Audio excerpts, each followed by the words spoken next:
Hello and welcome to the King's Chambers YouTube channel. My name is Philip Robson and this is a short video on the Environment Bill. The bill is due to go to report stage in the House of Commons on Tuesday the 26th of January.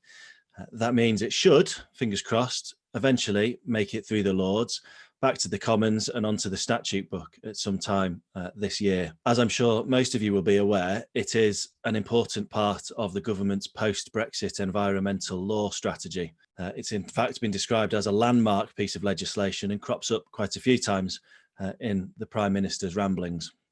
The purpose of this video is to present just short 5 key points for planners that emerge from that bill. The first one is about Brexit. So the bill gives effect to one of the key parts of the trade deal with regard to environmental law, which is that it enables the government to set its own standards. A great success, no doubt the government would say.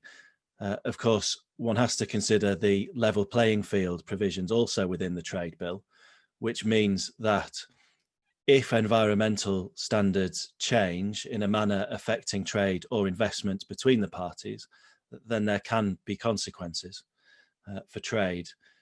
The deal also states that SEA and EIAs will stay in place for now. So yes, the government can change standards and the Environment Bill provides the legal framework through which they can do that. But there is a tension that exists by virtue of the Brexit deal, which means that divergence should not be so extreme as to prejudice or affect trade and investment. Point 2, you know when you've been quangoed, the bill establishes the Office for Environmental Protection. Again, this flows from Brexit. It replaces a lot of the functions that previously fell to the European Commission. The OEP, for it is another acronym to add to the lexicon of planning, is to be an independent domestic watchdog. It has scrutiny functions and monitoring and reporting on environmental law with regard to public authorities. The definition of public authorities is quite broad and could include utility companies. So the enforcement actions are going to be important for 2 reasons. Firstly, because they are quite extensive. Those powers include quashing orders, mandatory orders and injunctions against local authorities who are in breach of environmental law. And secondly, they're interesting and they're important because we need to wait and see whether the OEP turns out to be an enforcer or it turns out to be a paper tiger. So we'll wait and see once implementation comes. Point 3, biodiversity net gain. Now, I won't spend a great deal of time on this because I would strongly recommend everybody watching this video to go and read the No Nonsense guide produced by my colleagues from Chambers, Stanley Bell and Jonathan Easton. That's a really quick, easy read, which covers the most important features of biodiversity net gain. So for this, I will only make a couple of points. Firstly, what's it for? Well, it means that planning permissions will need to deliver 10% biodiversity net gain, which means delivering more or better habitats for biodiversity and demonstrating this measurable gain through the DEFRA biodiversity metric. There are limited exceptions. House extensions, for example, if you put a new extension on the back of your house, you won't need to do biodiversity net gain. That's unsurprising. More surprising or more interesting when it comes to implementation will be permitted development rights. That has been expanded considerably, particularly with Class E and the other changes to use classes that are consulted upon. If there is no requirement for those significant developments under PD rights for biodiversity net gain, then there is a risk that national standards or targets might not be met, increasing the burden on those developments that are liable for BNG. BNG will be enforced by planning conditions and also we'll see a use of planning obligations in order to secure BNG and conservation covenants, which is the perfect segue into key point 4, conservation covenants.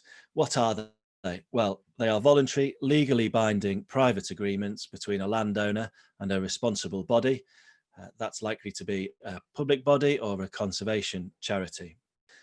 And the agreements mean that a landowner agrees to do or not to do something on his land or her land in order to achieve a conservation purpose for the public benefit. Now, a conservation purpose is defined within the bill, and it might mean in practical terms maintaining a wetland and allowing public access to it, protecting a habitat or a particular farming land in a certain way, so not using pesticides on native vegetation, or preserving an historic building. All of these might fall within the definition of conservation purpose, and it must be for a public benefit. Doesn't necessarily mean public access, but it can mean public access.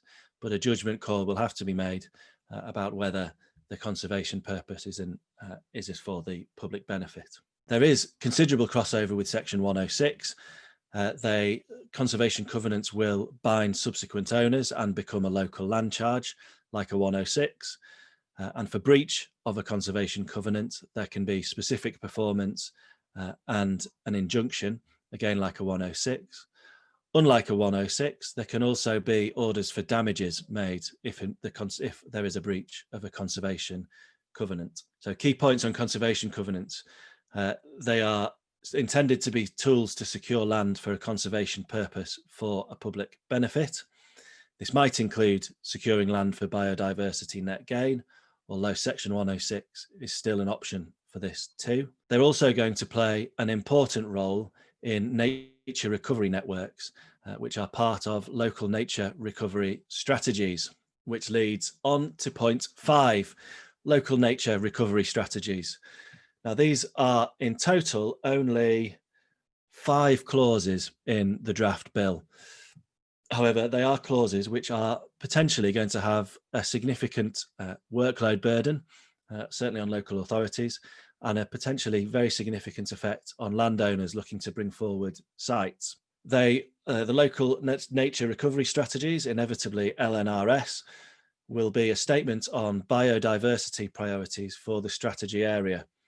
The strategy area will be defined by the Secretary of State and can include multiple local authorities, but can't divide a single local authority. The strategy will be published and reviewed and republished from time to time. And this is where it gets interesting for developers. It allows local authorities to take measures which are undefined in relation to the protection of habitats and species within the area, and also in relation to the biodiversity priorities set for the area. Those measures are not limited to national conservation sites or national nature reserves. So local authorities, or the local authorities taking part in producing an LNRS, can define other areas necessary to meet biodiversity priorities or to protect habitats and species, which obviously may impact upon particular sites coming forward for development. It could also be used to a developer's advantage, because one might seek to have an area included in an LNRS or protected via an LNRS to be part of the BNG for a large development coming forward. So the fundamental message on this is going to be participation from the development industry and engagement from local authorities. The bill leaves a lot to regulations. This will include procedures for producing the strategies and agreeing them, and importantly, resolution where agreement inevitably isn't reached, which is most likely to be by public inquiry. The regulations will also deal with consultation and the review period when the strategy has to be refreshed and republished. So just in those 5 points for planners within this bill, there is the potential for very significant impact. That impact, I think, will start to be felt from implementation and then the transition period of 2 years.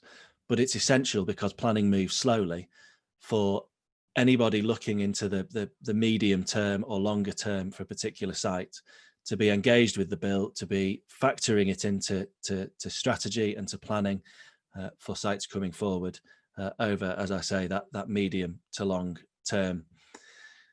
That was the Environment Bill. That was 5 key points on the Environment Bill. Please subscribe to the King's Chambers YouTube channel. I'm sure there will be lots of other videos coming up very soon. So please keep your eyes open. Thank you very much.